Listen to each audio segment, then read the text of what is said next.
Je pense qu'il est temps de commencer à apprécier le fait de parfois ne pas être le premier. Attendez, je m'explique. Dès le bas âge, on nous conditionne pour la compétition et on intègre qu'il vaut mieux être premier dans tout. Ça commence par terminer en premier son coloriage, puis être le premier lorsqu'on fait une petite course, être le premier à obtenir son téléphone portable, le premier à sortir et à tester toutes sortes d'expériences d'adultes. Ah oui, surtout il faut être le premier à découvrir une musique, un film ou un artiste.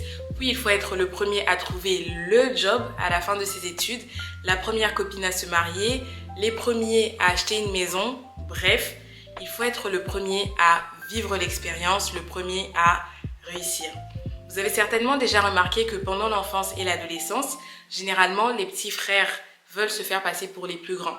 Selon moi, c'est parce que inconsciemment ou non, on pense que c'est moins bien d'arriver après.